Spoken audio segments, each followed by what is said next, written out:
And we're live. G'day guys in the chat room, how you going all? Who have we got in the chat room tonight so far? I can see we've got, my name's Reg, Berry Unicorns, welcome. Oh, I'll just change that. This is what happens when, this is the reason why we go live first beforehand. Alright, we've got, my name's Reg, we've got Berry Unicorns, we've got Ozfox, Hubby and Mrs. is here as well, Gaz Kirsch, Gary Tattersall, yes, good old Tats is here. John Baxter from geostuff.com.au. That's John from geostuff.com.au. He's here as well. Except Cash Repeats with us. Look at this, all joined up. Very good. All right, guys, in the chat room, just to let you know as well, chat away, not a problem whatsoever.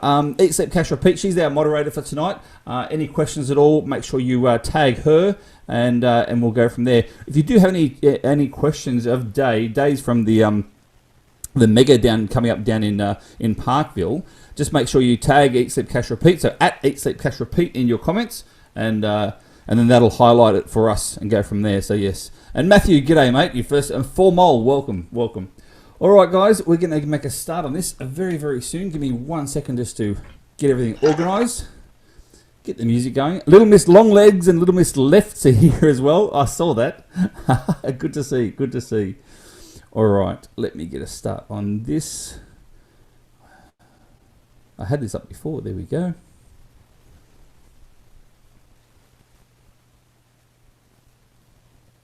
All right.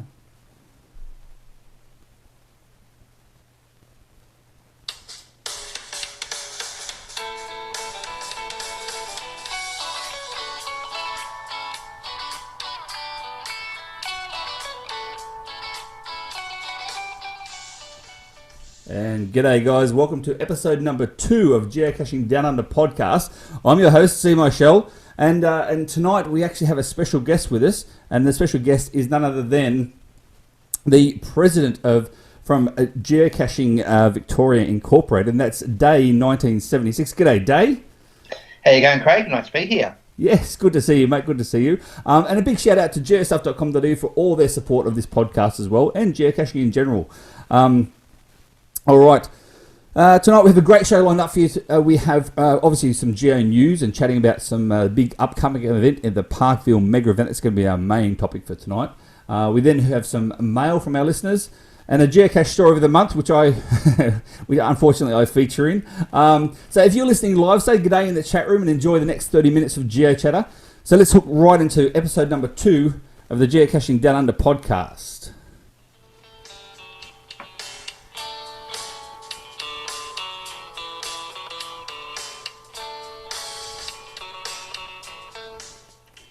Okay, this month in Geocaching News, we have the gift finalists have been published. Now, I did notice there is no Aussie videos that actually made the cut.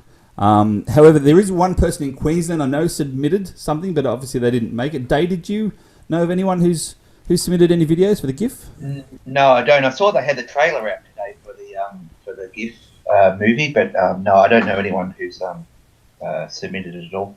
Yeah, I did see the trailer myself as well, and I did see a couple of common faces in there in the trailer. I did notice that. Who knows? I mean, my GIF event actually got published today, which is pretty cool, and that's in Sydney, and that's going to be on the 9th. Have you got any GIF events around your way?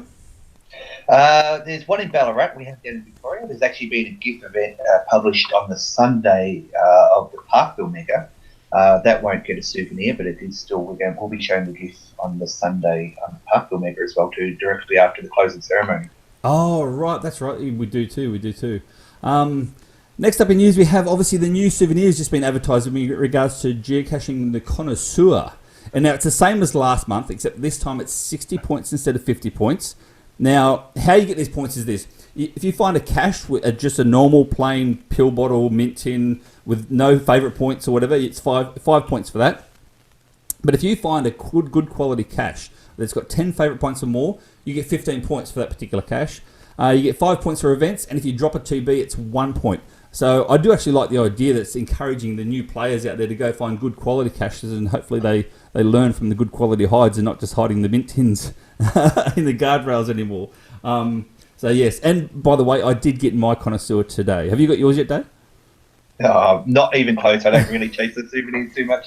Not my style. But yeah, no, it's good to see that they are really pushing caches with favourite points. It'll get the people out there finding caches with favourite points, and newbies to see those kind of good caches, better caches is a good thing. So. Yeah, definitely, and that's exactly what I thought as well.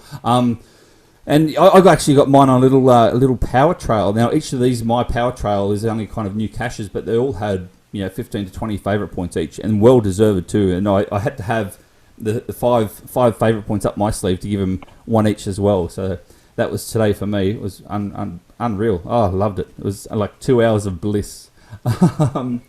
All right, then also don't forget, guys, your will attends. Now the registrations are done, and plan your trips to the next 4 major events in Australia.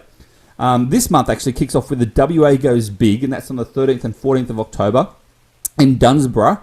And the GC code for that is GC7GXQA. GC7GXQA. If you're over in WA on the 13th and 14th of October, make sure you go and see Kai Zabra. He's over there holding that event, and it's going to be a great event. I did go to the one not last year, the year before.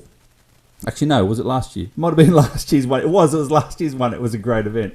Obviously, in November, we have the Parkville Mega in Melbourne. That's GC7 5D90, GC75D90, and more about that very soon. And then in Easter next year, we have the Clearwaters event over in Queanbeyan, GC7MVHE. GC7MVHE. And the last one on the planner so far for next year is the Aussie Mega down in beautiful Wollongong region, GC7N7ZC.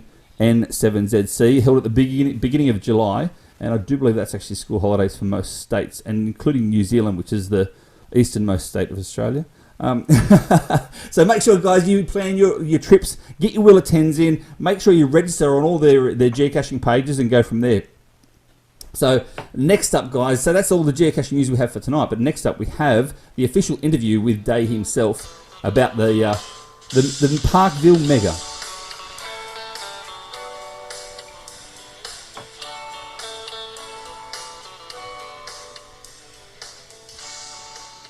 Okay, this is the interview now, the official interview with Day 1976 from the Parkville Mega Committee. G'day, Day. We have some great questions come through the mailbag this month about the actual Mega. So let's go through them. And remember, listeners, if you do have any questions at all or comments, just send us an email, geocachingdownunder@gmail.com, and we'll go from there. So the first question, though, tonight, Day, is obviously, where is it actually being held, this Mega? Well, it's being held in Parkville, which would be pretty obvious, really, wouldn't it? But no, it's being held in Royal Park in Parkville, which is just probably a kilometre or so north of the CBD, right in the heart of the city of Melbourne. Oh, nice! Right in Melbourne, so totally different this time. I like it. We like to spice it up a bit and move it around and give people different options. Exactly, we do have to move it around. Now, the next question actually comes from Eat Sleep Cash Repeat. She's from Queensland, and obviously she's flying in. So she asks, "How do I get there from the airport?" Well, if she's staying with us at the accommodation in Urban Camp, then she can email us, so she can book her room at the Urban Camp, and then she can email us, and we'll pick her up from the airport. If she's staying somewhere else, then access from the airport to the city is pretty easy. You get to the Skybus, which takes you directly to Southern Cross Station. And once you're at Southern Cross Station, it's pretty easy. You just jump on the train at the Upfield line. It's only two stops out of the CBD, and you'll be at Flemington Bridge, which is a few hundred metres from the Mega. Or from Southern Cross Station as well, you could walk 2 blocks to the east, William Street, and then you've got the number 58 tram. Goes up William Street through North Melbourne and stops off about 100 or so metres away from the Mega event. Wow. So pretty easy to get there.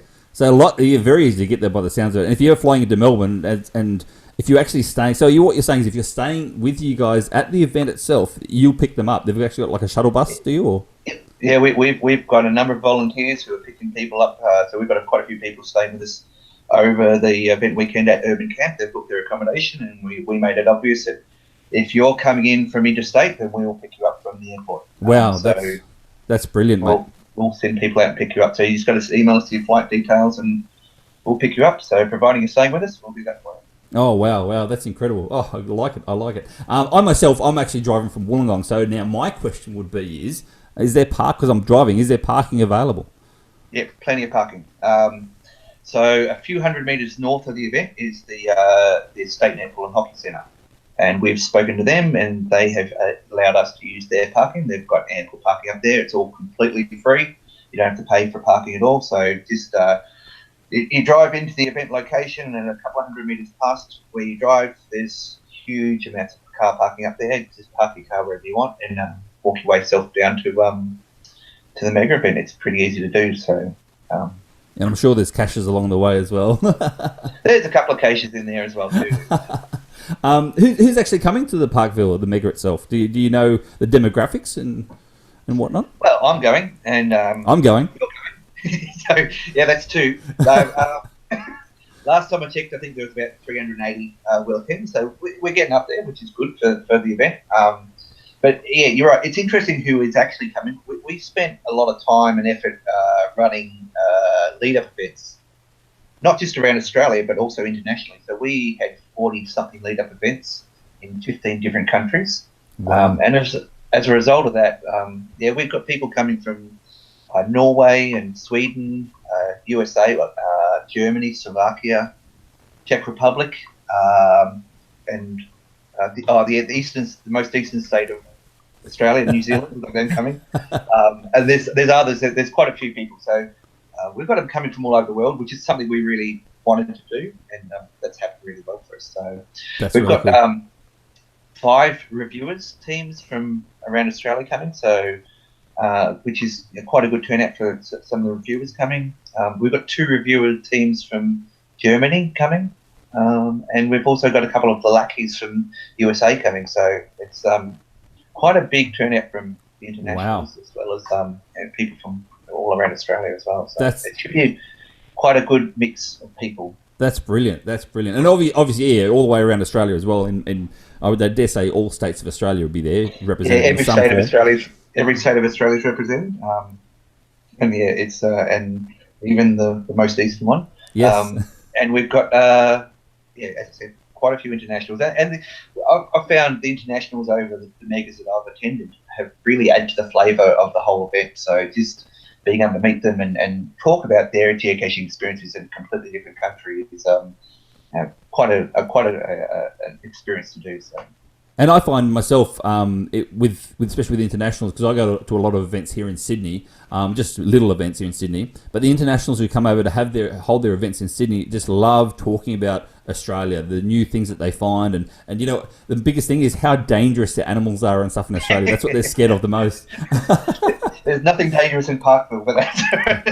Oh, there's those trams. There's trams, isn't there? They're pretty dangerous. They're the size of a rhino, and they advertise it like a rhino on a skateboard. Those trams. I like it. All right, Dave. The very next question. Now, look, I am not going to sugarcoat this question because I've been asked this question several times, and it's the same question all the time. And this mega is out of the ordinary. To have a mega event so close to the city with no campsites around. I mean, where are the grey nomads going to park their big rigs and stuff? Look, you're right, Craig. It's a question I get asked a lot as well too. Look, I think firstly I'll state before I answer the whole question is that I'm a big fan of megas where you can camp. So I really loved Alexandra and I really loved the GeoMuster. So as a personal opinion, I do like the camping option, but I don't think the ability to camp is what makes a good mega. It's great to have, but it's not like a must-have. And I think for an example of that, if you remember back to our first mega that we held down here in Victoria, the Melbourne event back in 2015, it's still the biggest event ever held in Australia. Like, this is 4 years later, and we had no on-site camping there. And we had a massive attendance to that. It wasn't something which people were too worried about. And another example, I was chatting today, only this morning, with a guy, Jesse, who was one of the organisers of the Giga event in the USA. Yeah. And the same thing, like, you went there. Yeah, I was at the Giga. They they didn't have any on-site camping. Like they had camping 20 minutes drive away, which there still has here, and that was in a large city in the US. It was in a few Cincinnati, out of town, but it's a massive town, and that's the biggest event ever held in the USA. And I don't think camping. That's right. And I don't think they even organised the actual camping sites themselves. I think someone else actually organised it on their behalf separately. Yeah. So I don't think. I mean, I personally, I think I love camping. I love the community that that gives, but I don't think it's what you really need to have to. It's not the be all and end all of it. It's not the make and break thing for a mega event. As for the big rig camping, there are caravan parks around, but the idea behind this mega is for people to kind of ditch their cars and use the public transport, and if you can, use a bike to get around, because if you're doing the driving around to try and find caches, you'll spend half your day sitting in traffic at this kind of mega. So it's thinking a little bit differently about how other people in this area will cache, and the way they will cache is certainly on a bike. And if you can't use a bike, then using grab a Mikey and use the public transport, because it's a great way to get around the area. And we've found that with the geocaches that we've put out 120 or so geocaches in the area already, and the amount of logs who are coming through from that saying they're on the bike, they're finding heaps of caches, and it's the way to get around. That's the thing. Yeah, the way to do it. You got sponsorship from a bike company or something too, don't you? So we got on board just recently a company, Freddy's Bike Tours, who are offering discount prices for people who use the geocaching code for their website, and you get a discount on their bikes, and they'll have a stall at the mega event where you can pick your bike up, use it for the day, and then go it out. And they've even got e-bikes, so if you're not 100% confident pedaling your bike up and down the little hills that they have around Parkville, you just get one of the e-bikes and they just do it all the work for you.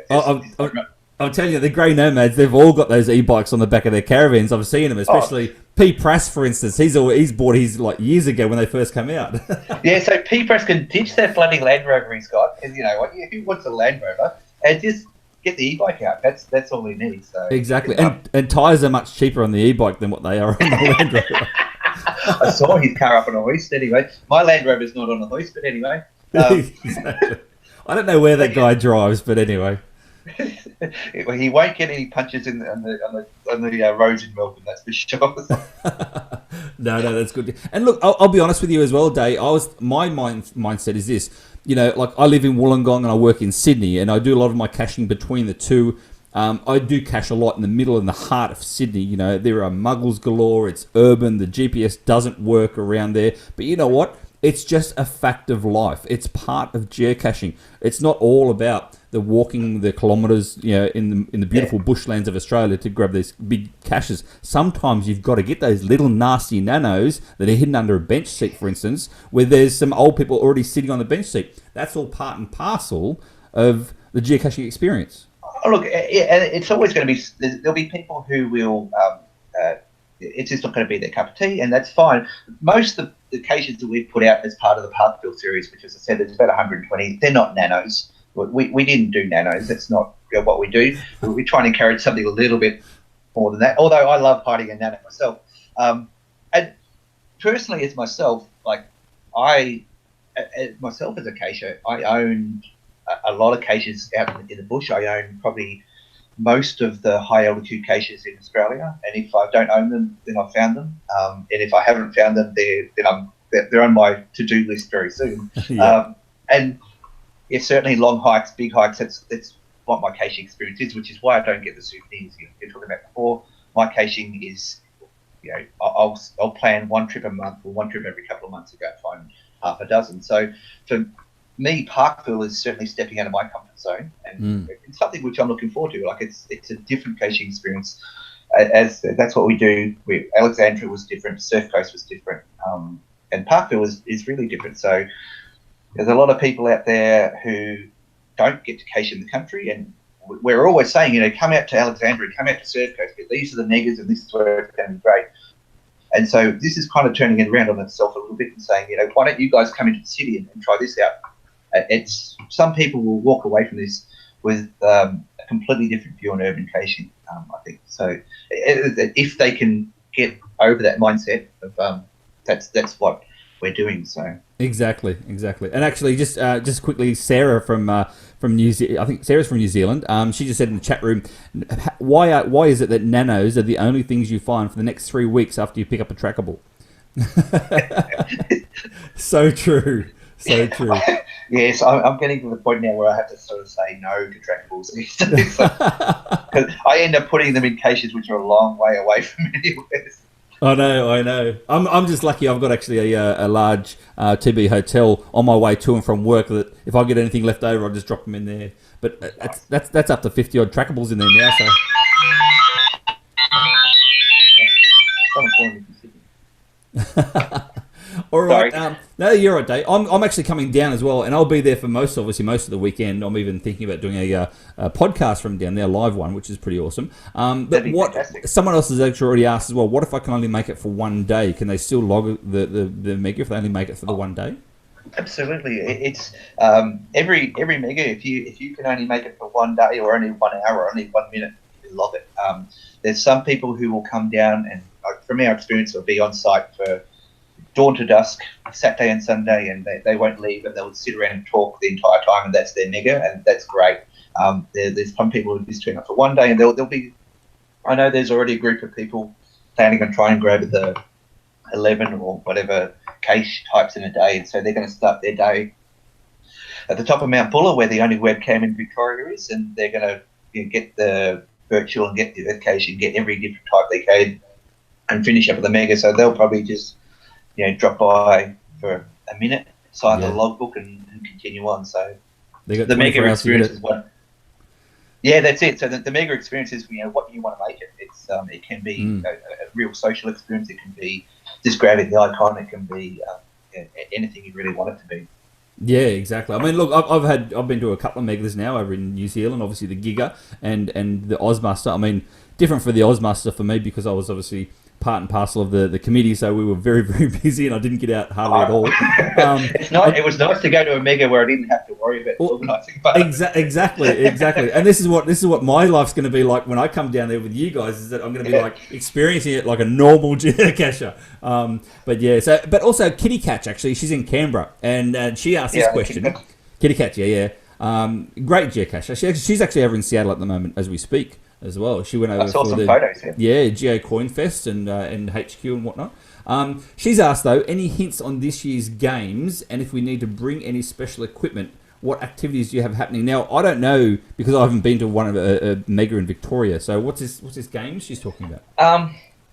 Okay, I think what Kitty Catch is referring to, I'm guessing, is a couple of years ago we ran at the Surf Coast event. We ran the Victorian Geocaching Tournament, which was supposed to return this year.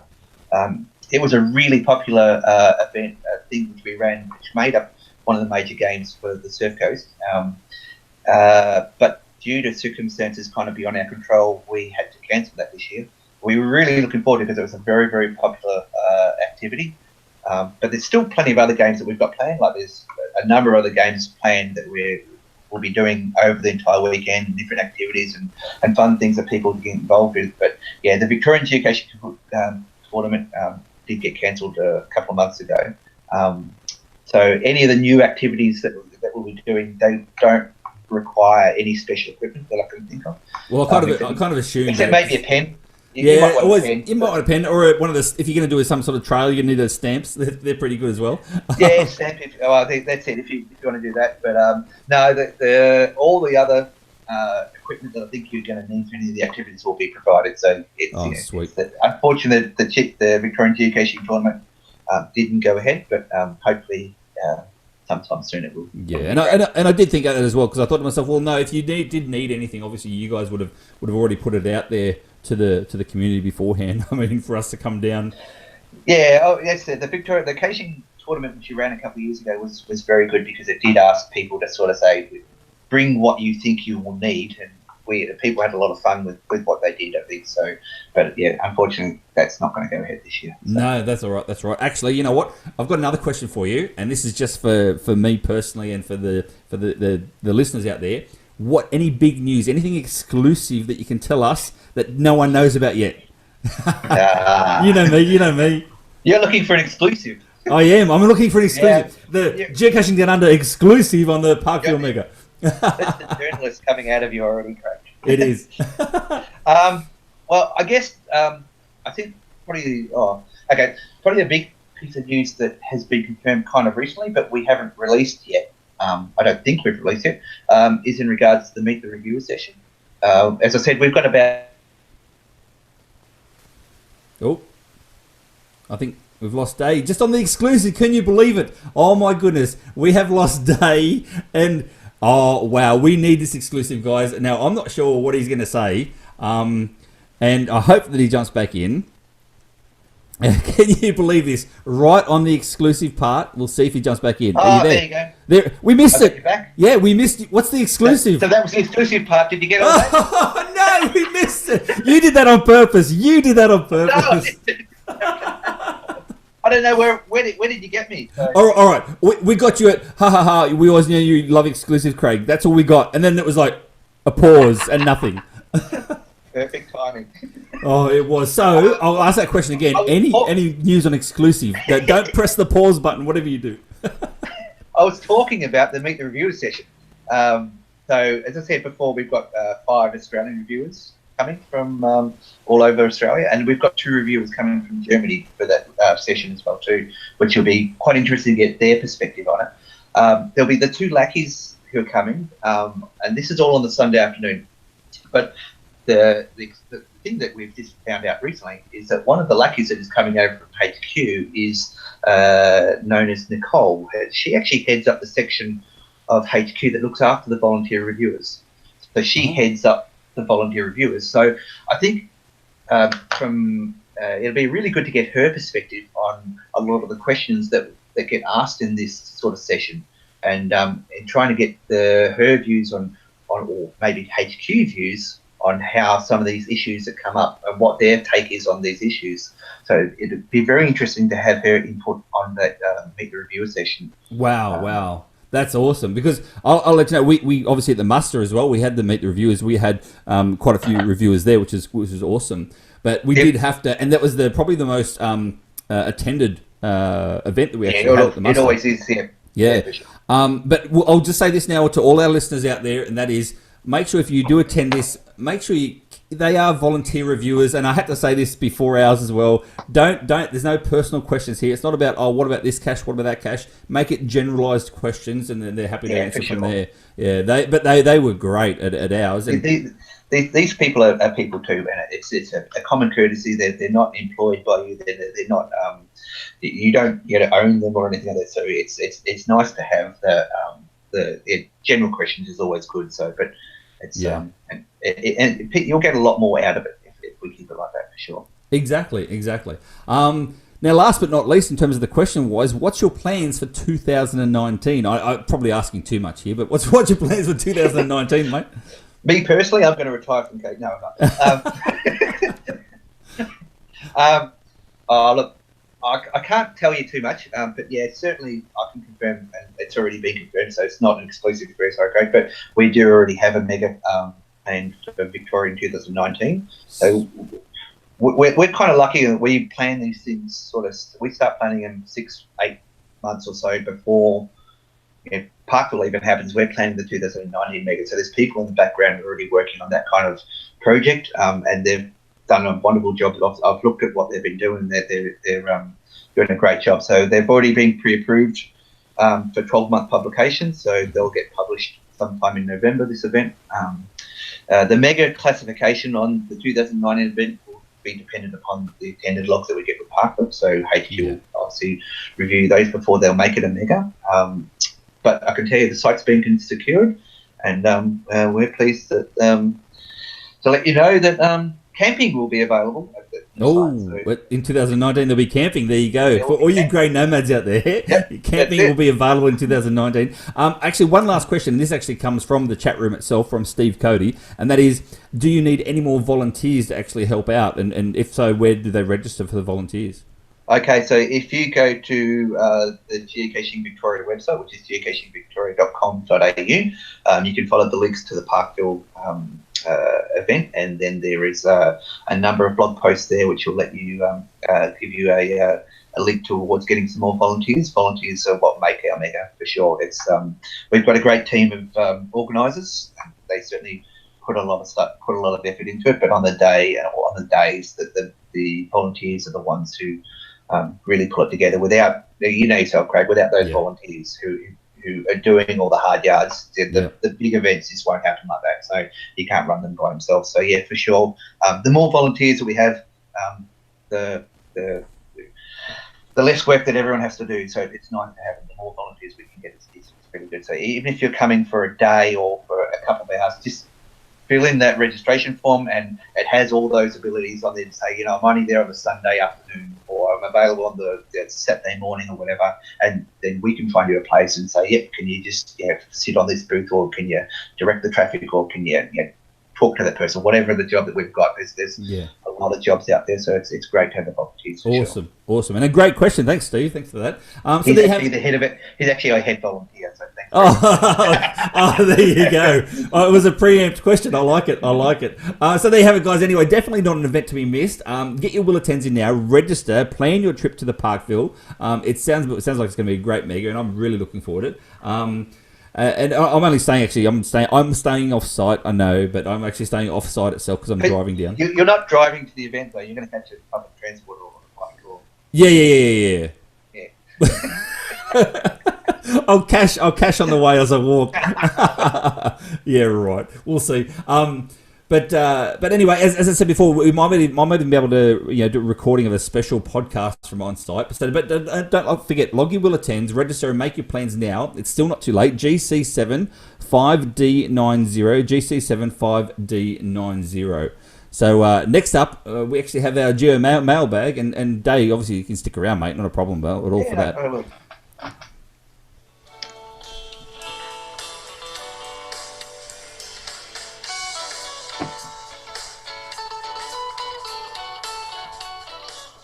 I hope you like my little Geocaching Downunder sort of music. But anyway, that's right, people. We do have a Geocaching mailbag. So get your views, your opinions, and your comments and your questions, and they can be read out live on air every single month. Just hit us up on any of our social media networks. Geocaching Downunder is on Facebook, Twitter, Instagram, or on YouTube. Or our direct email address is geocachingdownunder@gmail.com. So we've only got a few this month from the actual YouTube site. Geocaching with Lampy says congrats, because obviously he's from France. He says congrats. I won't do it with the French accent because I'm actually hopeless. Congrats for your first podcast, my friend. I try to create my first podcast in France. Love your work. So that'll be one to listen out for, actually, if he's doing a French podcast. Ed Shaper, also known as Tick Magnet, he says, great job with the podcast. Wish I could have watched it live. Looking forward to the next one. He's over in America, so they can't watch it live too much because it's a different time zone over there. But they obviously catch up on the replay. Fiona and Scott's Adventures, they say congratulations on the show. Have subbed to see more. Chad Courtney, great first show, guys. Caroline Phelan, C. Phelan, well done on episode 1. Looking forward to the next one. John Davies, also known as Frisky Puppet. Congrats on the first show. Sorry I missed it live, but it was worth the wait. Here's to many more. And Lisa Spencer says, congratulations on episode number 1. So that's right, guys. That's all we have for the mailbag. So you make sure you get your views, opinions, and comments into us on any of our social medias, and then we can read them out live on air every single month. Next up, we have a geocache of the story of the month. And this one's done from Pipes Down Under, and unfortunately includes myself. So that's coming up right next.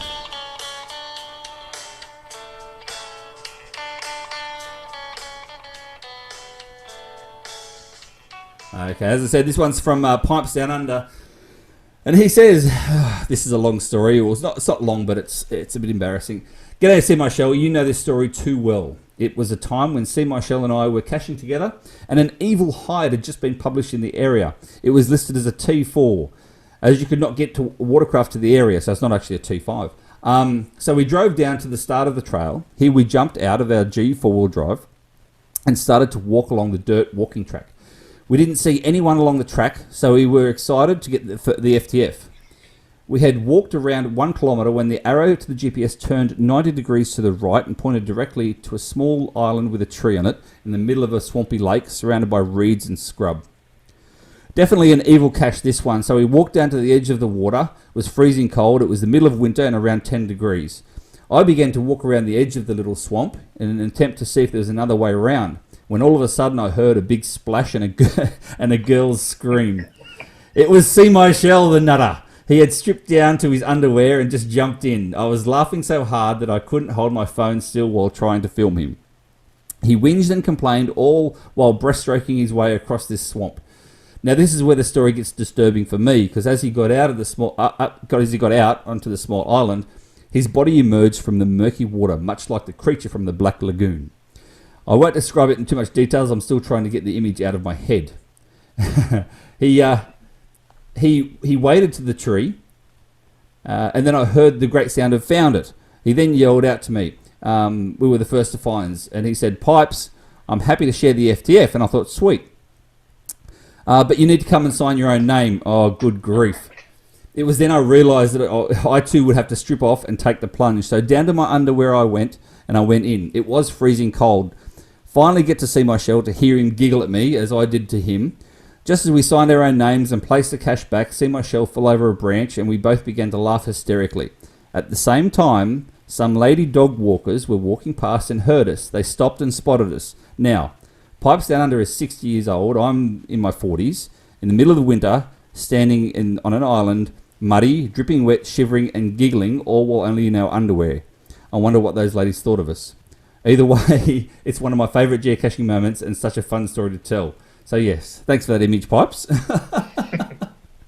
Wow, well, I do recall that actually, that little story, that event. It was an evil cache too. It was one of many of Hancock Clan's caches that he hides now as part of his evil series. So anyway, guys, if you have a great geocaching story, make sure you let us know via email, geocachingdownunder@gmail.com, and your story too could be read out live on the show. So that's it, mate. That's it, Dave. That's our big night. It went really fast, actually. It was quite good. Thanks to all those who jumped on the YouTube channel tonight. We've actually had a blast, and a big thanks to Dave for joining us. And I hope to see a lot of our listeners at the Parkville Mega. Oh, almost forgot. There's actually going to be a prize too. Ready for this, guys? All right. So, everyone loves a prize. All right. So for your chance to win this prize, this month's prize is going to be an awesome Parkville Mega Geocoin. All you need to do is email us the answer to the following question. Now, email is obviously geocachingdownunder@gmail.com. And the question is, where was the first Victorian geocaching mega held? So where was the first Victorian geocaching mega held? So one lucky winner will be drawn, and that'll be announced next month. So you've got 4 weeks to find out the answer. And you know what? If you actually attend Parkville Mega and speak to one of the committee members, or even myself at Parkville, you know what? We'll give you the answer. So come and see us at Parkville Mega, and we'll give you the answer to email us and go from there. So thanks for joining me. Thanks for joining me tonight. This podcast will be live within the next week or two. And it's actually live every single month here on YouTube. It'll be available for download on Stitcher, TuneIn, and iTunes. A big thanks to geostuff.com.au, one of our great geocaching partners. And that's it from me. So, and Dave, thank you very much for joining up, mate. Have you enjoyed it tonight? No worries. It was wonderful. I enjoyed it too. Yeah. It was great. It was great. Thank you all for joining, guys. And that's it from me. So thanks for watching and for listening. Don't forget to follow all the show on all the social medias and get outside and find some stuff. So this is See My Shells. I'm over and out. I think I did that too loud, maybe. I don't know.